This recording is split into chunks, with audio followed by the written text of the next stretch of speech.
Many thanks, Ekene Undulue, for that background report. And joining us on the studio now to discuss issues around cancer care, we have two regular guests now. Good morning, Nigeria. First, Dr. Bello Abubakar Mohammed is lead consultant of Bellam Cancer Center in Abuja. He's also a council member of the African Organization for Research and Training in Cancer. Dr. Bello, we're glad to have you this morning. Thank you for having me. Good morning, Nigerians. Also here in the studios is Dr. Uchechukwu Nneka Shagaya, a consultant, clinical and radiation oncologist, and head of Department of Oncology and Radiotherapy at the National Hospital in Abuja. Dr. Shagaya, we're glad to have you this morning. Good morning, Nigerians. From Kano, via Zoom, is the Chief Consultant Clinical Oncologist and Head of Department at the Aminu Kano Teaching Hospital in Kano, Dr. Muhammad Inua Mustafa. Dr. Mustafa, we're glad to have you this morning.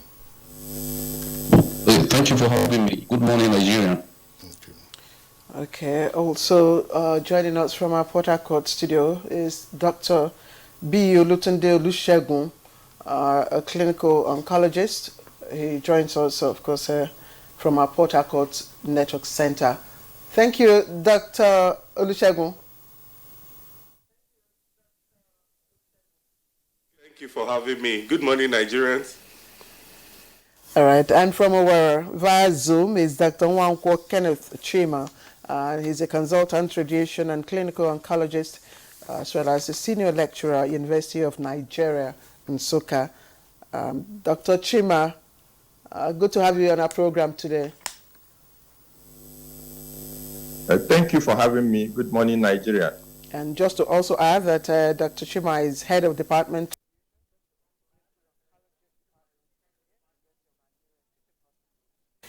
Ituku Ozala in Enugu State. Kingsley, can you take off? Yeah, we welcome all our guests. This is not a particularly sweet subject matter to discuss, but as part of awareness creation and enlightenment, we always return to this particular subject matter because the numbers are unpleasant, the numbers are rising, and fatalities are also increasing. Of course, the population is also growing. I just want to put this on the table before we get into care. That's to say, who is susceptible to cancer. We know that, cancer is no respecter of person, age, class, or whatever. But my colleague and I, Claire, were discussing, and I said, look, are we paying attention, for instance, to occupational predisposition to cancer? I use, for the example of those who work in the auto repair industry, mechanics, the kinds of fumes that they are exposed to. Some of those fuels and lubricants contain benzene. And then if you go to the oil-producing parts of the country, there are reported cases now of cancers being on the rise, cancer of the blood and all kinds of cancers. If you look at those who are panel beaters, who are spray painters, those it has become fashionable now in the construction industry to be doing POP at all times, and the young men who work in the construction industry expose themselves to all kinds of things. Beginning with Dr. Bello, are we paying attention, first again, to occupational predisposition to certain forms of cancer or to any kind of cancer? So, thank you very much, Kingsley. That's a good question. And of course, yes, we are paying so much attention to occupational predisposition to cancers. And there are a lot of cancers that are as a result of, occupational exposures. Take, for instance, there is a cancer called mesothelioma, which affects probably mostly the mediastinal region. And it's a cancer that is attributed especially to exposure to asbestos. Okay, and some people that are living in areas that have a gas called radon are also predisposed to lung cancers, and so on and so forth. So yes, occupational predispositions are some of the key factors that can actually contribute to development of cancers. However, you see, these are documented evidence from another world. Now we need to have a concerted effort here. We need to have research and trials to see how much of environmental factor is impacting on the rise of cancers in Nigeria and indeed in sub-Saharan Africa. And a lot of things are being done here. So many researches are going on as to ascertain what will be the effect of this basic environmental thing that you just alluded to the development of the cancers that we have. You look at the Niger Delta, especially the water pollution as a result of hydrocarbons. Some people, though there are no real research that have clearly defined, that these are the real causes. But we see a high number of patients presenting from the south, from the Niger Delta, with so many cancers that we could assume really that they could be as a result of the environmental degradation that is going on there. However, clinical research need to be done, clinical trials, to be absolutely sure that this is the particular culprit that is causing those cancers. Okay. So, yeah. Dr. Bello, thank you. Let's put you on hold and bring in Dr. Uchechukwu Neka, Shagaya. And it's obvious from his response that occupational predisposition to cancer is one gap in the cancer care, that is yet to be, bridged. I know the bridging the gap in cancer care, I think it started maybe in 2019. 2020. So in 2 years, how much of this gap have we been able to bridge? Maybe you could take it maybe with breast cancer, cervical cancer, prostate cancer. Have we been able to make any impact, significant impact in bridging the gap? The care for cancer starts from prevention all the way to palliation. It's a spectrum. Have we made any impact in the last 2 years? I would say yes.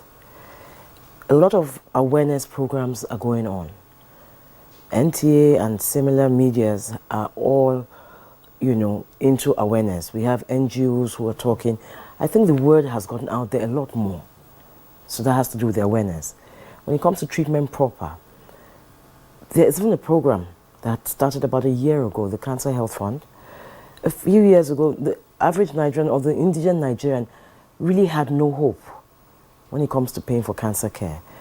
Yes, it's not optimal. I wish we could have more patients on the program. But in the last 1 year, we've had patients who actually got money from government to pay for their bills. Patients who in the past would never have had any chance of being treated or cured have been given that opportunity. And then as you go further, you talk about follow-up. A few more cancer centers have been opened up in the last 2 years, which definitely has helped to bridge that gap. And then when you talk about palliation, at the end of that spectrum, there's more talk. The Nigerian patient is not as ignorant or as uninformed as they used to be. So now people know that even if there's nothing that can be done, there is care available, optimized, standardized care available. So that gap that we have, or we used to have, and we still have, has closed a bit. We're not quite there yet.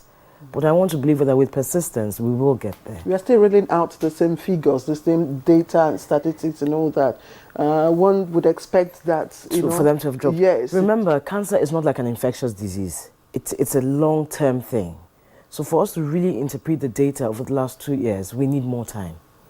For us to be able to give you the figures to show that, okay, these interventions have created a decrease. It's something that will take some time. If we continue with what everybody is doing, every center is doing, I want to believe that in the next maybe 10 years or thereabout, we will actually see that actual decline.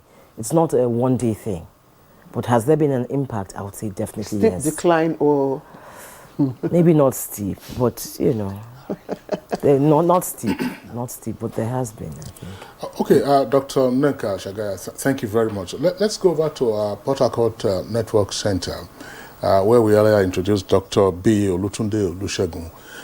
Dr. Olusegun, I want to return to the first question I asked, and on which Dr. Shagaya also touched, very briefly about occupational predisposition to cancers. You're there in the Niger Delta. Dr. Bello already provided some explanation, says there probably could be a causal linkage between occupations and certain forms of cancer. And then environmentally, the Niger Delta, where you are joining us from, Dr. Edneka talks about prevention right up to palliation as being the spectrum of care.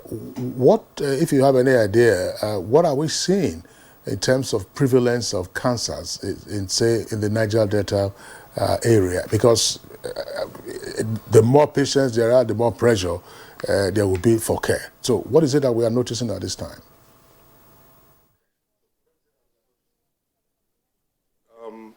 The Niger Delta is a peculiar area because of the fact that we're the bedrock or the seat where petroleum comes from, or at least the bulk of it. Cancer here is just, I think, a true representation of what it is across the nation too. A lot of cases that surprise you. It's important to note that the figures we have of 102,000 cases, new cases annually, and the death figures of over 70,000 annually, we, in professionals in the field, actually consider them to be underreported. There's a lot going on here in the Niger Delta, the glass flaring, water pollution, both the open rivers and even the drinking water in the subsoils that people have access to, because if you pollute one, you pollute everywhere.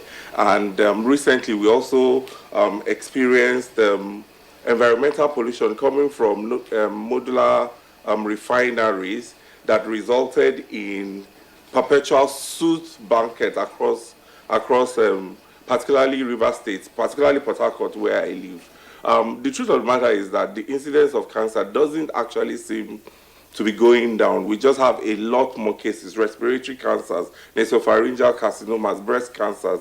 More and more, we're even seeing younger people who previously were, for instance, you would see patients with breast cancers who are in their 20s and 30s. These were diseases that were reserved for, that were not reserved for, but at least would appear in people of older ages. I think generally because of a lack of awareness, I think also because many Nigerians do not even begin to think about their health in terms of what can I do to help myself. Even when protective gear is made available in the workplace, not everyone uses it. I mean, you alluded to mechanics, you alluded to people working with POP.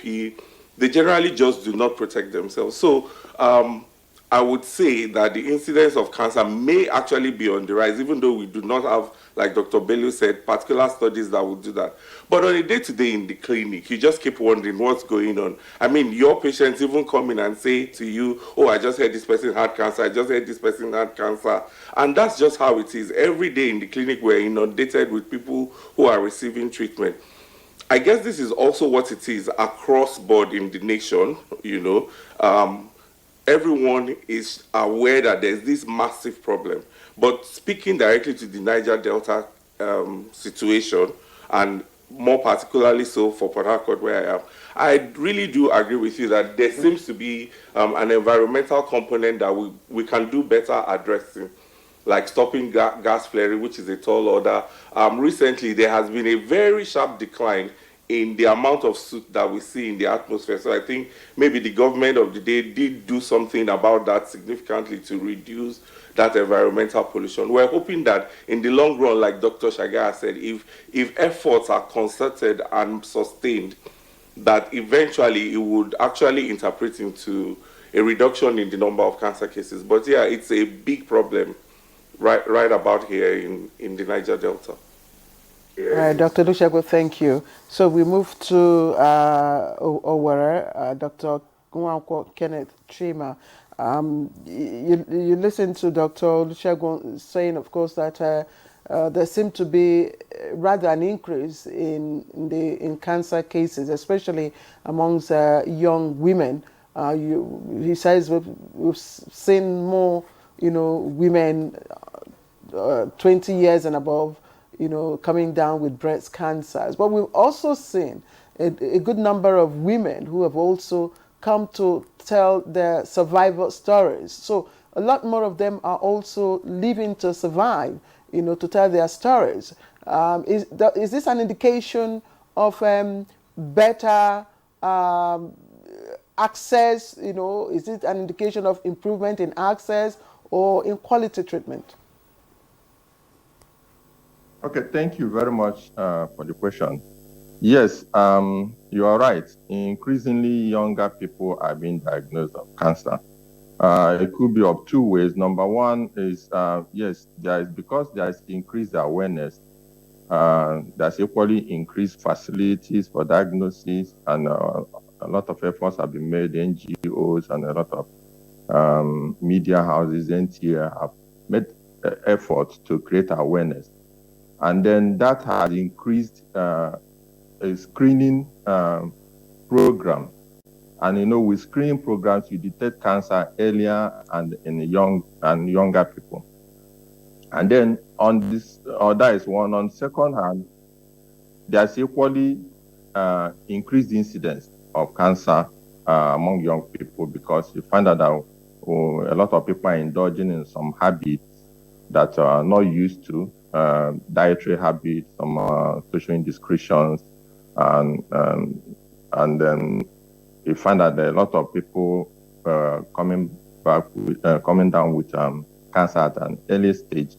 I've seen a breast cancer patient around 12 years old that came with breast cancer to hospital.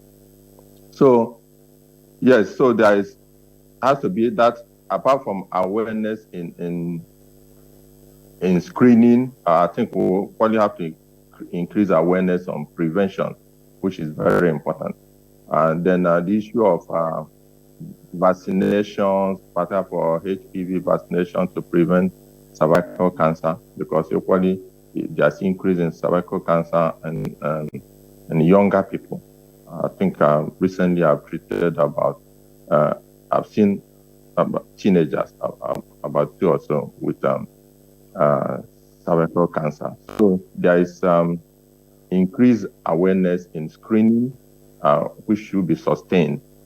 And then, of course, because of some dietary restrictions and some other things, we probably have to increase awareness and education on diets and social behavior and some other factors that lead to increased incidence to help in reducing it. And besides, I think among the blacks, they generally have increased cancer in younger people than recorded in white counterpart. That is another factor. Maybe there's a bit of genetic things to which we have to consider. So yes, there's increased incidence of cancer among young people, or increasing incidence. Not just that there's increased incidence, but there's increasing incidence. But we have to stem the tide by increasing effort in screening and early detection and treatment, and education on prevention. Thank you. All right. Thank you very much, Dr. Nwankwo, for your opening comments. Let's go over to our Kano.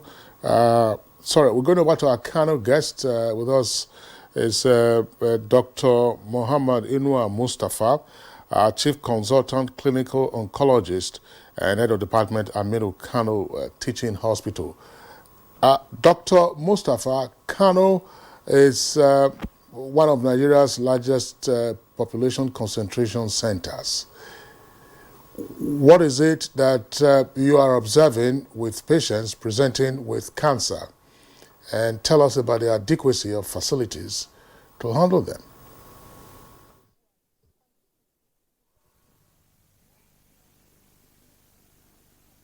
Higher population compared to the other part of the country, and also the incidence. If you look at the incidence of cancer in Kano, we have a lot of patients with cancer. If you look at the previous years, most of them, like more than 60%, 70% are coming with advanced stage, that's stage 3, 4, and in which you cannot offer them much cure. You are just at that stage, you are aiming at a palliation. But if you look at these coming years, because of we are trying to close the gap, patients are coming at early stage. But if you look at now, like almost like in our clinics, we usually see like more than 50% of patients are coming in stage 2, 3, in which at least you can offer them a cure. And Kano, we have a lot of patients, and we are luckily enough, before, that's like 10 years back, most of the patients, we can only offer them a chemotherapy, palliative care, surgery, in which most of the patients that we see can need to go for radiotherapy, in which we have to be sending them to different centers like Abuja and Lagos, in which most of the patients, they have to travel to different states. They have to find the money for the treatment, also for the transportation, and also accommodation, because they have to stay for at least 6 to 7 weeks for the treatment.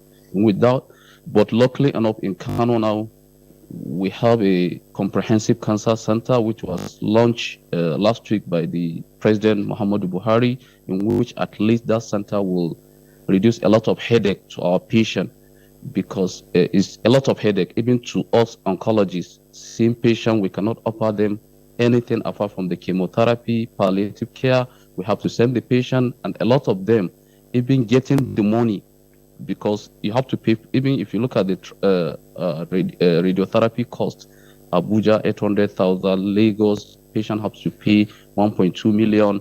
Apart from that, too, patient needs to get money to get accommodation to stay for six weeks, and also the transportation to use a flight, and also they have to go with their relatives to this. So there's a lot of headache, but at least with this center, the burden, we are trying to close the gap, I think, and it will really help a lot of patients, not only from Kano, and also from the other part of the northern part of Nigeria too.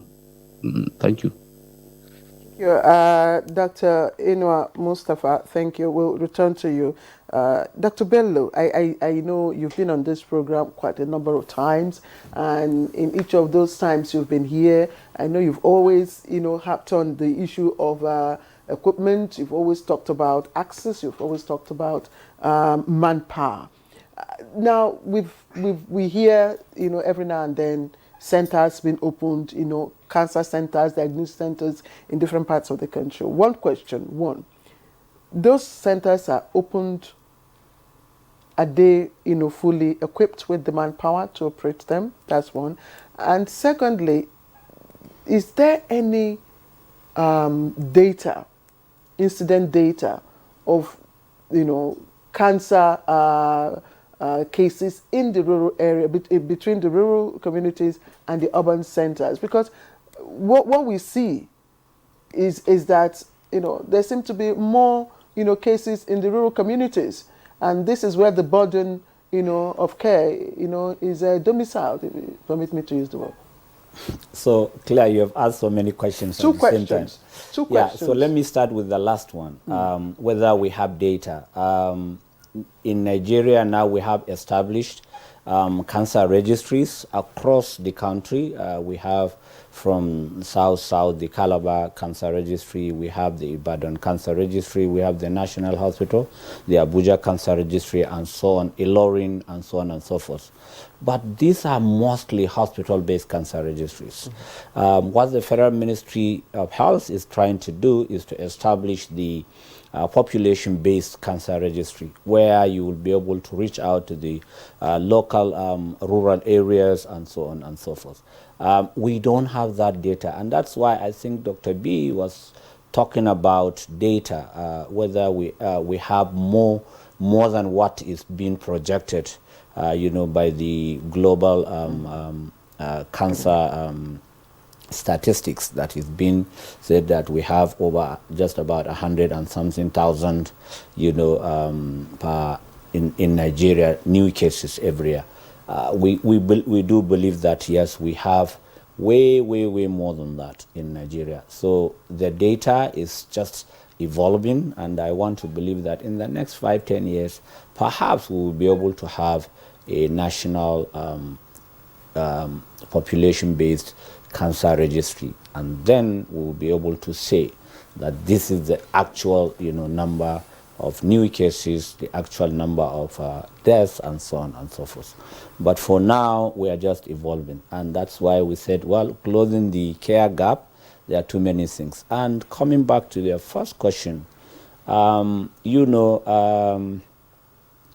tell you that in Nigeria, for example, a population of 200 and something million people, by World Health Organization standard, we will require about 200 radiotherapy machines. We still have less than 10 functional, 10 out of 200. So you can think for yourself whether we have actually succeeded in closing the gap. We are moving, but very slowly. The number of trained oncologists, clinical and radiation oncologists, from the inception of the training in Nigeria is less than 120. And you consider brain drain, about 40% of them have, as they say in quote, japat, they've left the shores of this country and they are practicing in high-income countries. So we are left with that gap of getting the right people to man those machines. I keep telling people that machines don't treat people. Clinicians, experts treat people using machines. So if you provide facilities, you must make adequate arrangement to make sure that there are competent, efficient people that will manage those machines. Otherwise, you are simply doing a white elephant project. Yes, sorry. You see, when I saw the center in Kano, and we must commend those state executives, that Yes. take the initiative to establish those centers. We really must commend them, But I was worried because it looked so beautiful, so standard, But my concern was maintenance and those that will actually render the services. And you have just said it. In coming up with these, projects, do they also seek, consult with the experts to know the need areas, So I don't know. Yes. So Yes. I do believe that they do consult experts, but the thing is that getting experts to man those centers is one of the most Herculean tasks. And that is why the high-income countries, there was a lot of deaths as a result of COVID, and then because of that, they are now reaching out to third world countries and enticing, experts to move there so that they can give them more money and so on and so forth. That lack of, I don't know whether I should call it patriotism, for people to resist, those kind of things is one of the key things that government must really look at, and see how they can keep experts that they have trained. It takes at least 6, 7, 8 years after you become a doctor to specialize and be an oncologist. And in all honesty, it takes less than that, maybe half of that, to develop a cancer center. So you must be able to start training, whether it's in-house or abroad, specialists that will do man your center before you start. I don't know. There will be some real difficulty getting experts, but it is doable if government make concerted effort and there is sincerity of purpose to see that these centers are working optimally. So it is doable.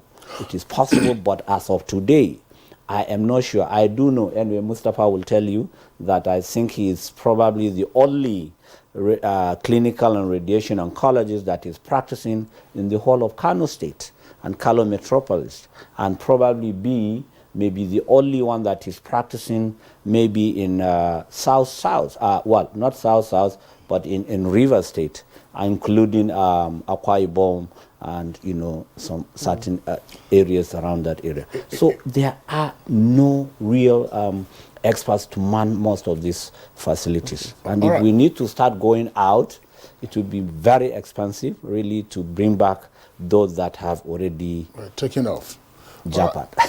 Dr. Bello, thank you very much. Dr. Nneka Shagaya, let's understand the manpower needs for cancer care, who are the specialists that are involved in cancer care? I know, of course, you will require the specialist physician, but who are those that are involved, and what do we know at the moment about the adequacy of the supply of these specialists?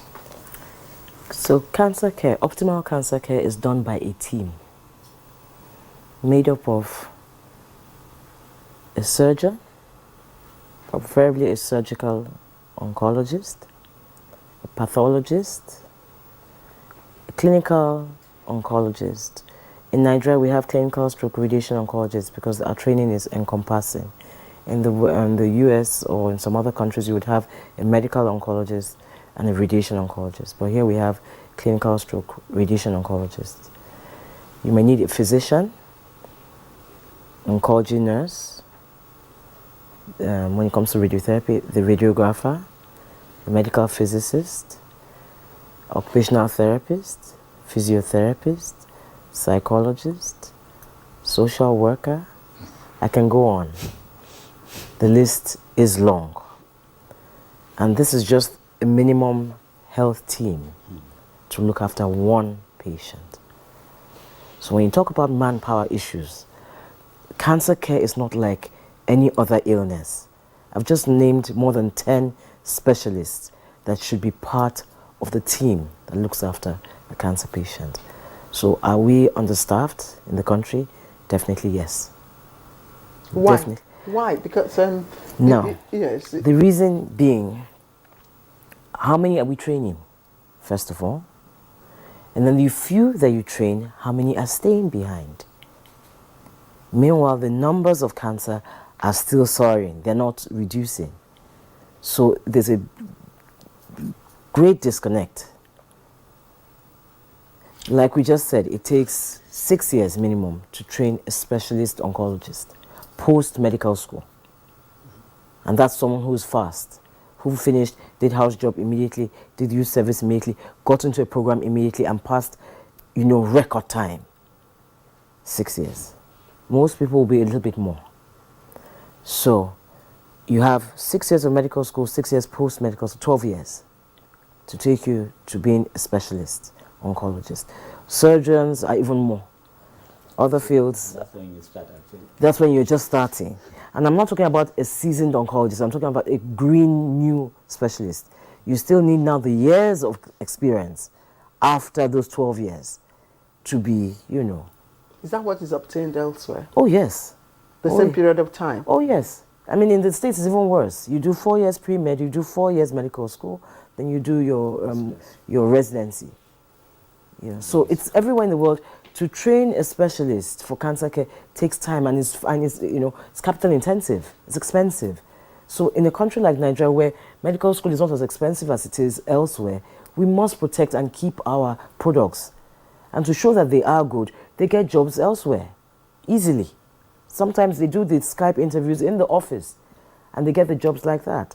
So the staff, we train them right, they're good.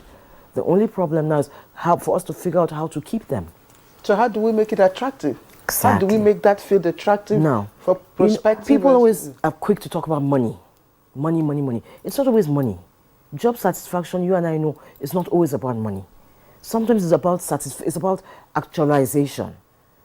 If you're happy at work, you might not drive the best car, you may not live in the best, but if you are confident that you will have food on your table, your children will go to school, you have the basic amenities you need, and you are happy impacting the lives of your fellow Nigerians, you'll be surprised that people might not be so much in a hurry to leave. And unfortunately, there have been reports of medical practitioners who have been kidnapped in some parts of the country. We just get a report, medical practitioners, and many of them are specialists.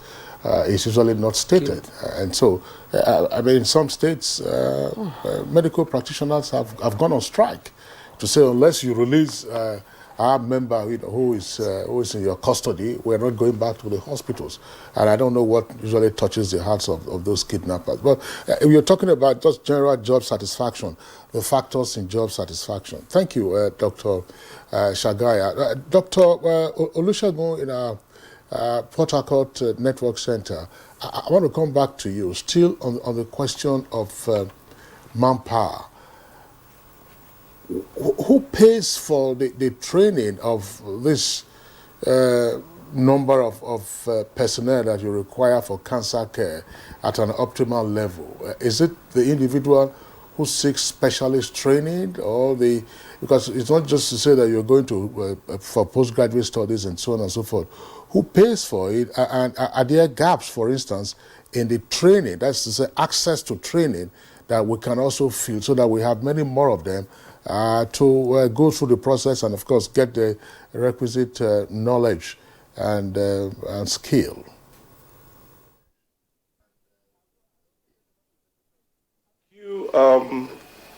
Let me just quickly add a rejoinder to what Dr. Shagaya was saying about why there is a dearth of oncologists in Nigeria. And I think one of the major challenges is the fact that cancer is just a sad business, and many doctors find it difficult to be able to practice in that space where it's always ugliness, it's always dirty, it's always sad. And that makes many people, in fact, when you tell doctors, other physicians that, oh, I'm an oncologist, the first thing they ask me is, how do you cope? So there's a lot of burnouts, emotional burnouts, on the part of oncologists. It makes it a little bit less attractive to most people. And you'll find out that in many instances, people who actually pick up oncology as their specialist training have some vested interest, maybe by personal experiences that make them say, no, I'm going to roll up my sleeves and fight this thing. So I think it's actually a major contributor. She's actually very right. I mean, job satisfaction is something that is, I dare to say, sorely lacking in many centers. I practice in a place where I am the only clinical oncologist, and you can imagine what it is like having to attend to all the patients in a big hospital where I work, like the teaching hospital. So who pays? Who pays? When you go to medical school and you start your training, I mean, your parents pay for you. Granted that the fees that we pay for schooling in Nigeria are incomparable to what other people, what other countries, more developed countries, pay. But as I say that immediately, I will also add that there are also places where students don't pay anything to go to school.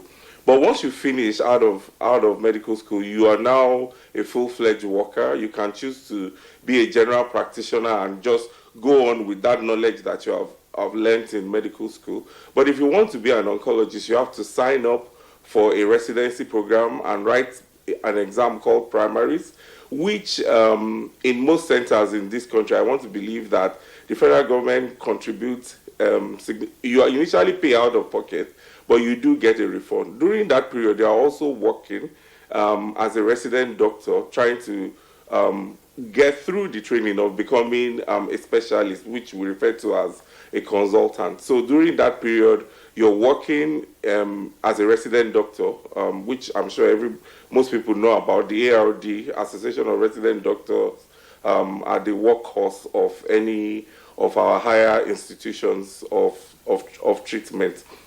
So during that period, you write a series of exams.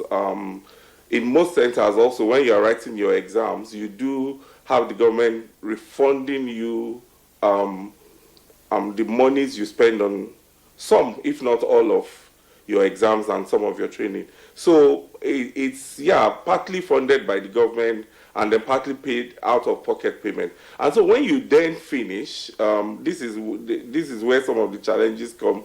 Will be where do you practice? Since we don't have enough centers that can actually take you on as a full-fledged oncologist practicing everything that you've known. And that might be a reason why job dissatisfaction is now a big issue. You've learned so much. Sometimes you've paid your way out of the country to go and do some specialist training. You're excited about what you know, and then you come back and then it's difficult for you to put these things into practice. It starts making other centers that look to you with even more attractive remunerations. It starts making them look really great.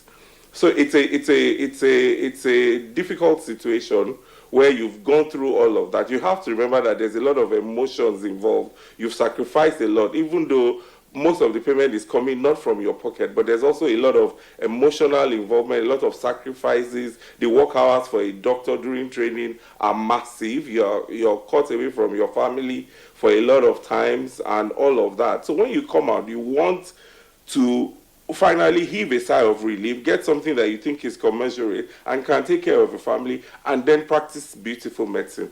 That's where I think the ball is being dropped a lot. Olusegun, thank you. But I'll still ask you, in view of the need for manpower, because we really need manpower, to man the centers that are growing and also attend to the growing, number of patients. So we must find a way of making that department not just interesting but also attractive, for prospective students to also stay. What, in your view, can be done? How can that aspect of specialization be re-engineered to attract, even students,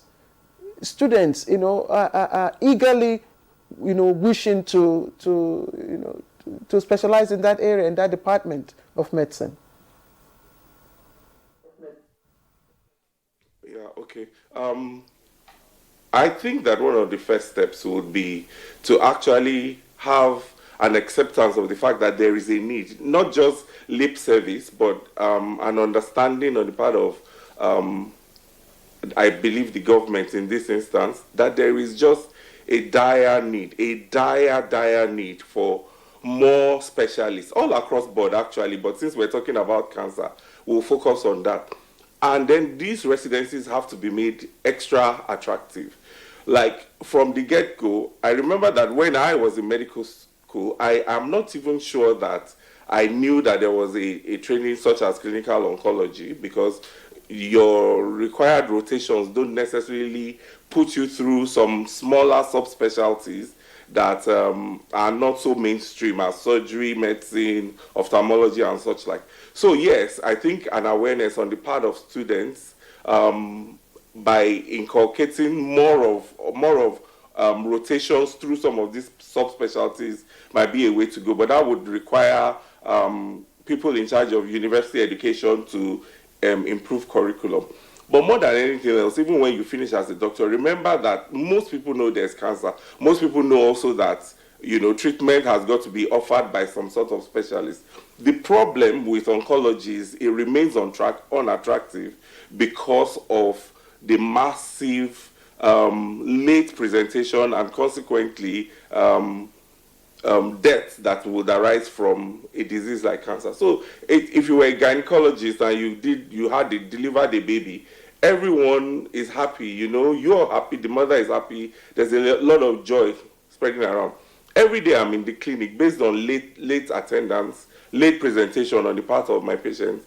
I'm going to have to see them through and tell them things like, oh, this is not going well, this is not a disease we can cure again, I'm sorry, the time left would not be so significant, or maybe let's just give it a shot, but it's a 50-50 outcome. I don't know how well this patient is going to do. Doctors just need to, we need to actually make that training therefore attractive, because it's so sad. And one of the ways is to offer incentives to people who decide to actually brave this field. I know that immediately many people would say, oh, but then there's this problem here, then this problem here. So, but let's make it more interesting. Let's make it more attractive to people in terms of maybe remunerations, postings, or benefits that they would get that will come. And then lastly, more than anything else, is for us to also have more centers that are working. I mean, with the Kano Center now that has opened, which looks fantastic, I mean, I'm almost certain that alone is going to stimulate certain people, certain doctors who are there to think, okay, there's an opening here, there's a lack here, perhaps I could actually sign up for this and see where it takes me to, so that I can actually contribute to the care of my people. If there are more centers that are truly functional, truly fully equipped, and in need of people, it actually will serve as a magnet to bring in people who will then want to specialize. So education, incentives during residency in some way, higher remunerations for people who are doing these difficult postings, or maybe some other forms of incentives that come from there, more centers to actually help draw in more people, more functional centers to draw in people. Dr. Olusegun, we appreciate your intervention at this time. We are going on a short break. When we return, we'll continue with the conversation. The new Milo 3-in-1 Milky and Creamy is truly milky and contains calcium. So, no need to add milk for that rich, creamy cup, which helps to nourish and energize your kids. Milo 3-in-1 is such a smart choice. Milo, energy to go further. From Nestle.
The counsel of our fathers.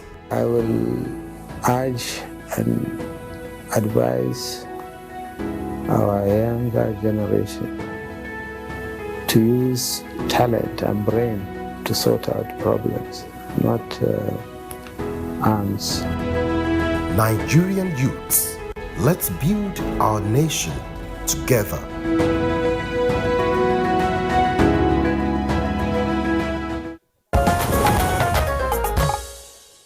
All right, you're welcome back, and it's still Good Morning Nigeria. We're live on NTA's network service, broadcasting from our Abuja headquarters studios. All our guests are still with us. Via Zoom from Owerri, via Zoom from Kano, Port Harcourt Network Center, and two guests here in the Abuja studios. I want to go back to Kano, Dr. Inua Mustafa. Dr. Inua Mustafa, tell us something. Why is cancer care so expensive? Can you break it down for us? And what, in your opinion, can be done to ameliorate the high cost of cancer care? Okay, thank you for the question.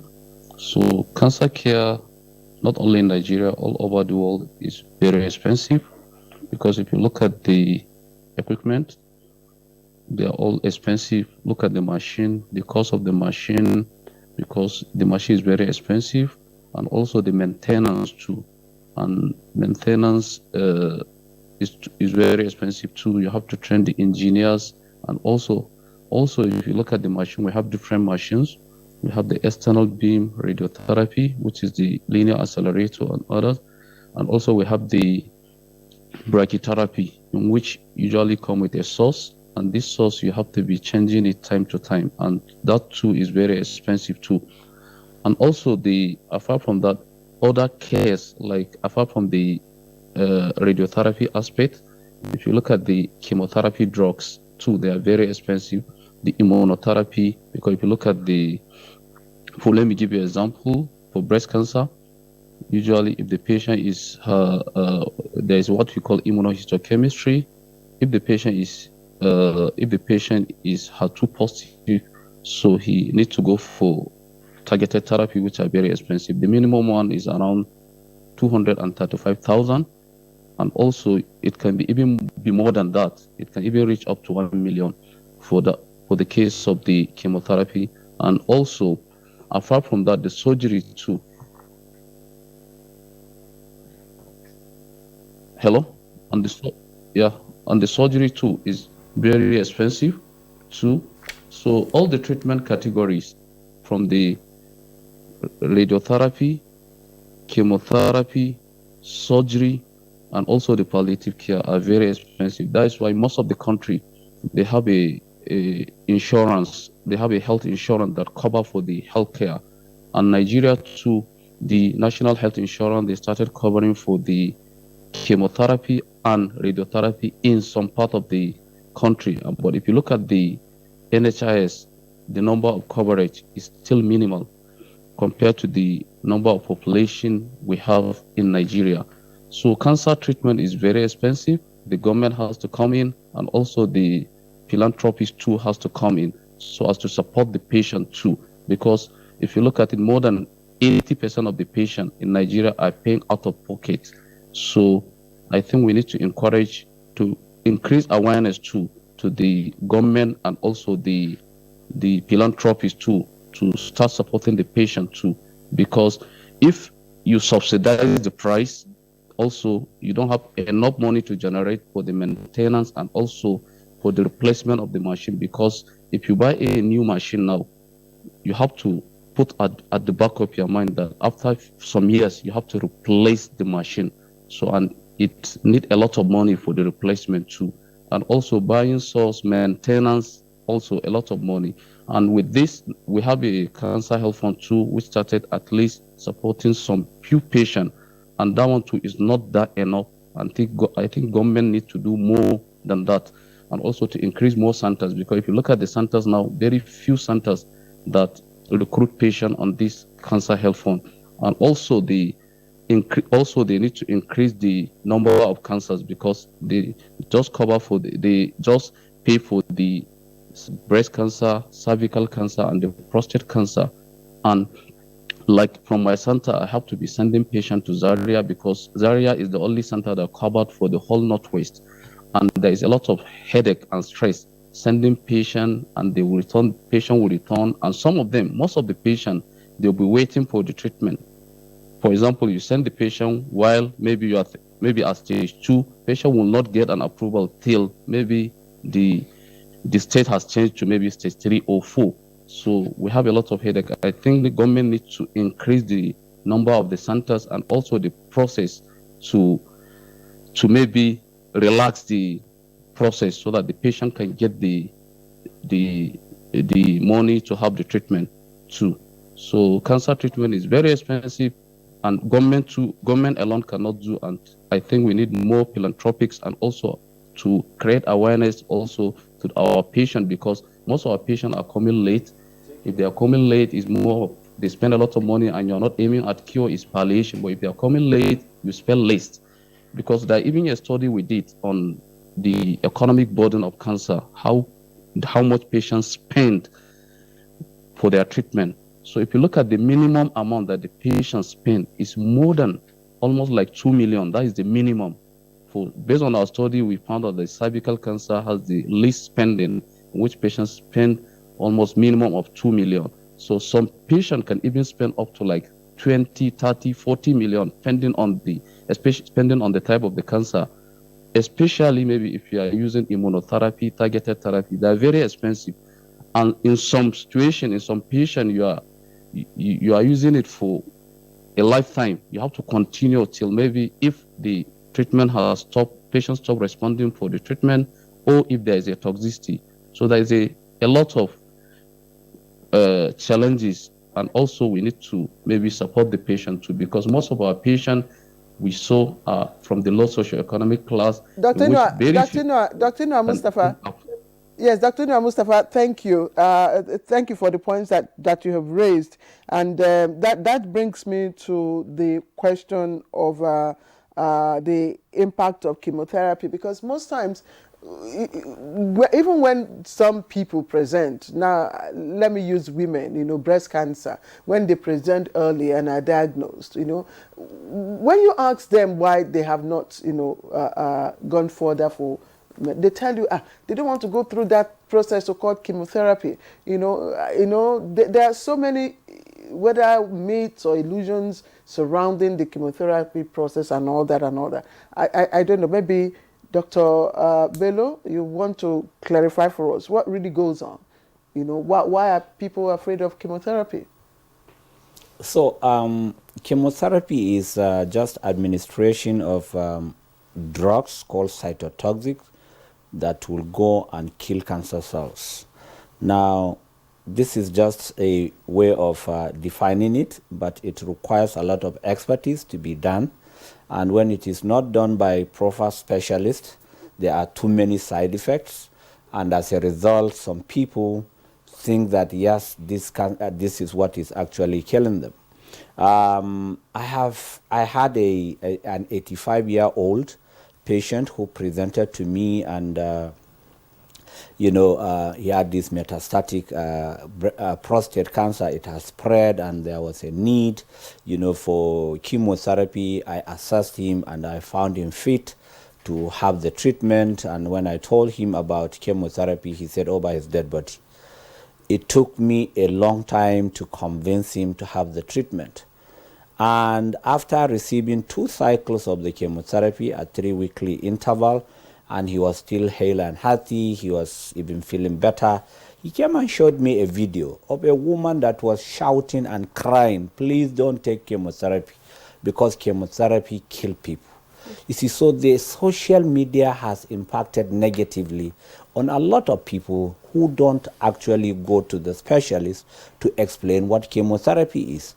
Does chemotherapy have serious side effects? Yes, it does. Is it better to have chemotherapy than to allow yourself to die of your disease?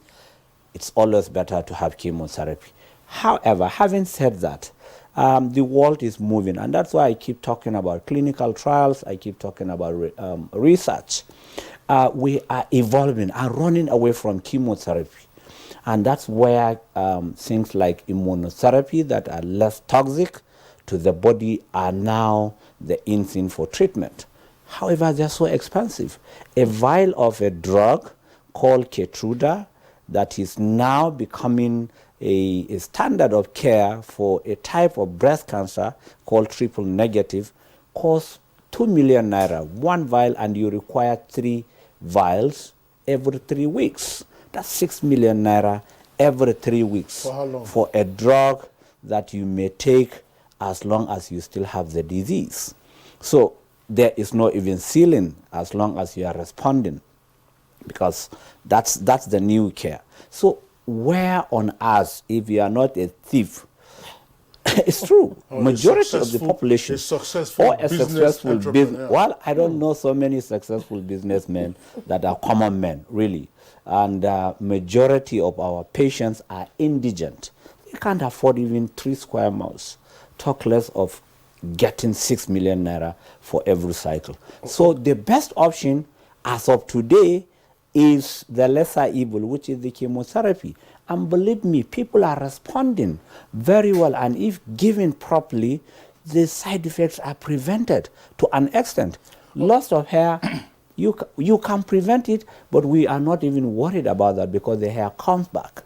And all the other side effects can be taken care of. Dr. Bello, I want to bring in Dr. Nenka very quickly because we are pressed for time. Dr. Nenka, Dr. Bello was explaining chemo. What is I also hear of radiotherapy.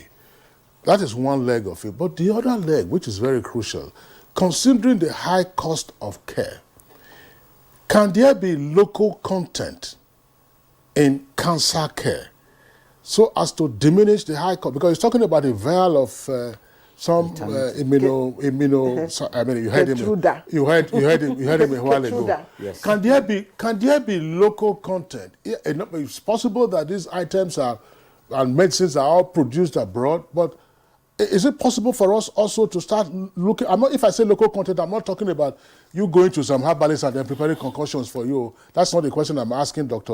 Nenka. So, chemotherapy versus radiotherapy. Secondly, can there be local content in cancer care? When you say local content, what do you mean, really? I want to be sure. What I mean, are we talking about alternative medicine, or are you talking about manufacturing locally? No. That's what I just explained. I'm not talking about alternative medicine. When I talk about local content, for instance, if you say machines, let's say machines are very expensive to procure, spares are very. Is it possible, yes, we know our level of industrialization, is it possible to produce some of these machines here? Is it also possible to produce some of the drugs in country rather than getting everything imported and everyone is relating it to the exchange rate? Now, when you talk about production of the drugs here, India did that. In India, the K3 that you just mentioned is cheaper than anywhere else in the world. Because what they did was to use their manpower. They produced those drugs, got the big pharma to have the pharmaceutical companies in India, and insisted on it being, because the production is cheaper, so the price dropped. We could do that. Nigerians are intelligent people. If we could get our act right, we could go into local manufacturing, yes. With regards to manufacturing of the equipment, we're still very bright people. Our engineers probably, with a lot of training and a lot of, many years down the line, maybe yes. But for now, no. Chemo versus radio. Chemo versus radio depends on the disease. Radiotherapy, on the other hand, is radiation, ionizing energy. Like you joked earlier on saying X-ray. But it's a type of X-ray that can treat cancer. It is not painful. It's easy to administer if it's being administered by the specialists. Unfortunately, it's not easily accessible. We don't have enough centers. And beyond that, there is a synergy. You can have all chemotherapy, then radiation, then other things, and so on. So it's not like in our case, 70% of our patients will require radiation therapy in their cancer care journey. So even if you've had chemotherapy, you may still have to come for radiation. So they are together, or sometimes they're given together. We need to bring in Dr. Nwankwo. Yes, okay, Dr. Nwankwo. Let me also, this question also goes to you. Dr. Chima Nwankwo, why is it that patients who are undergoing cancer care, chemo, radio, or immuno stuff that Dr. Bello, sorry, I'm not, I didn't quite get it yet, I'll get the name from him. Why do they, you see, an otherwise healthy person begins to shrink, just shrivel? What accounts for that? And then if you want to also contribute to the other leg of saying, can we have local content, if you like, in-country supplementation of necessaries for cancer care? Okay, thank you very much. Well, yes, let's say, what is the modality? What is the mechanism of action of some of the treatment modalities? Let's take chemotherapy, for example. How does chemotherapy work? Of course, it works by affecting the division of cells. And then many a time, I find that the chemotherapy is not very specific to the cancer cells. So that means the way it acts against the cancer cells may be the way it acts against the normal cells. I think the only main difference is exploiting is the fact that cancer cells divide at a fast rate, and because of that, it affects it more. So any cell in the body that divides at fast rate, that is bone marrow cells, epithelial cells, mucosal cells, will equally be affected. So that is why you may have serious side effects.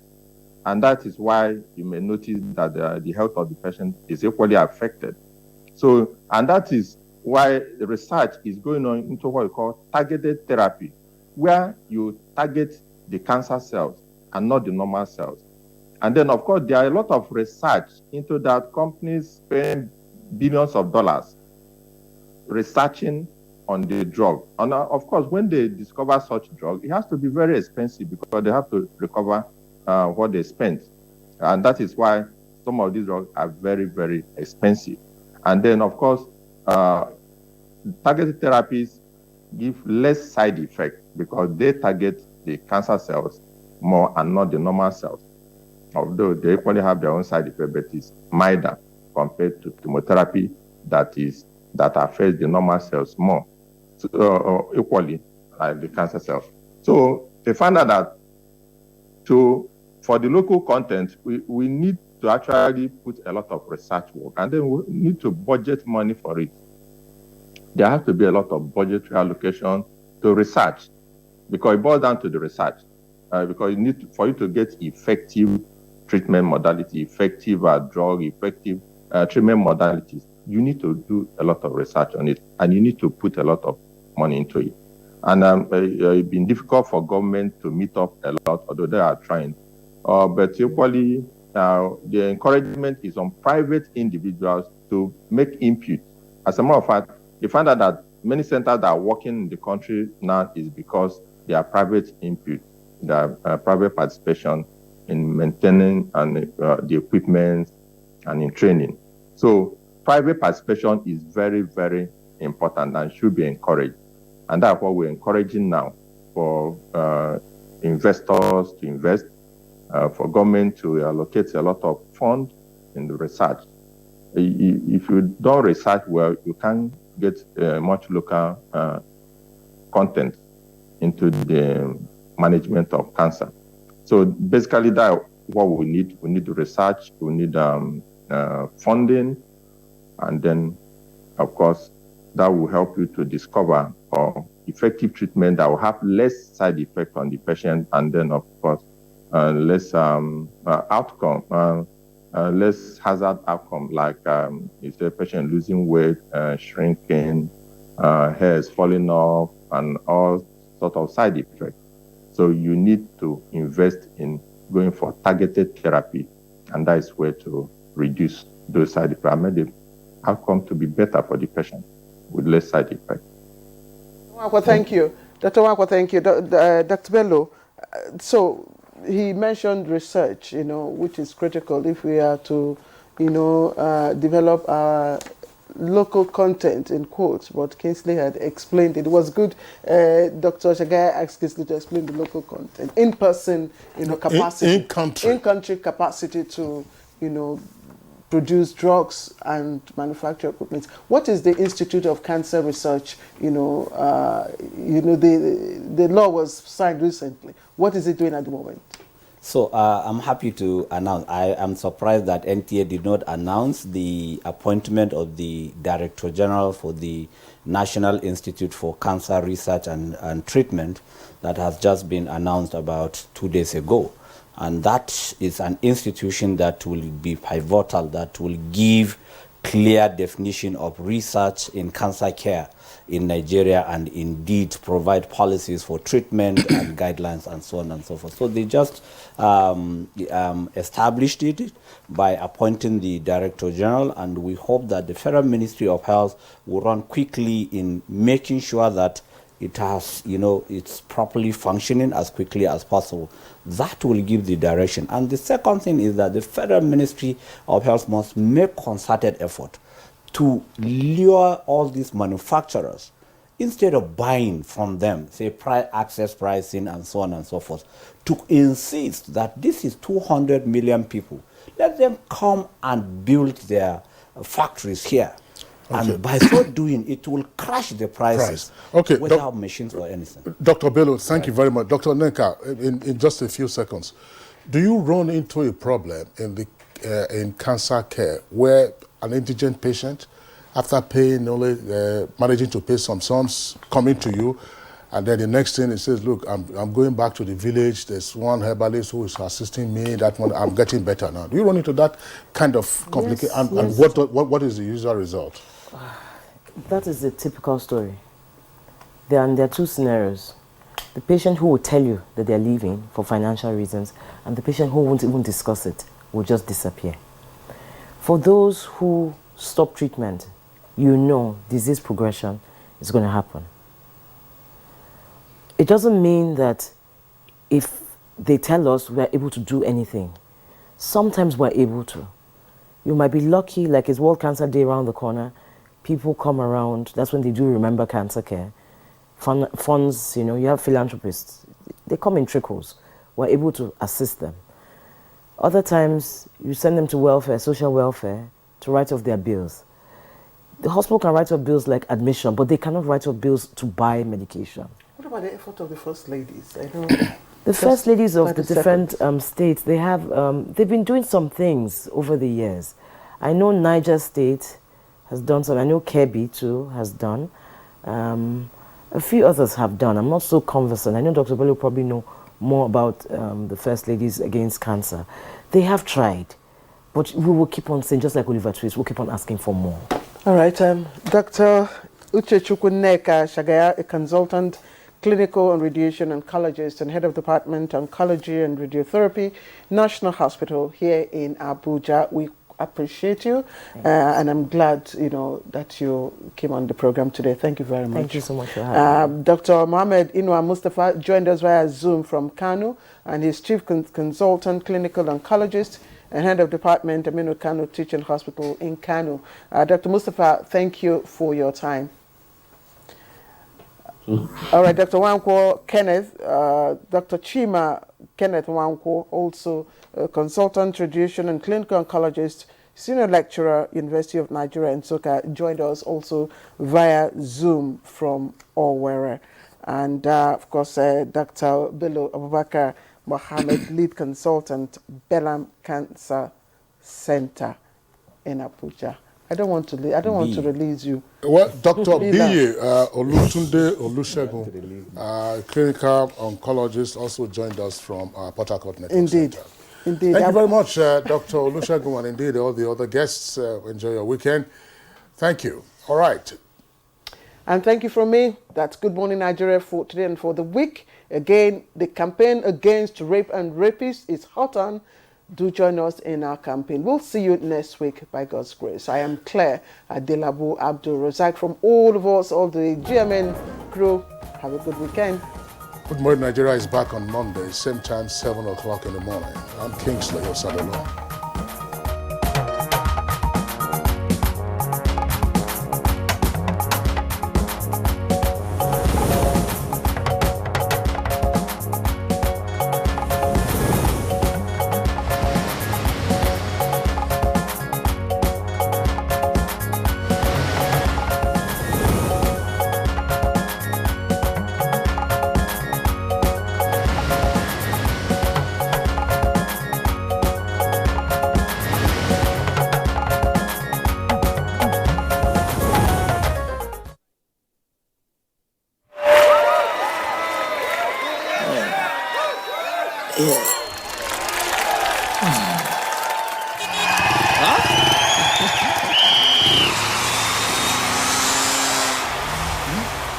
Latest entrant, latest technology. Welcome to Intel 4G LTE Advanced and experience super fast internet access today. Visit intel.com.ng or any of our stores in Lagos, Abuja, and Port Harcourt to get started. Intel. Live more.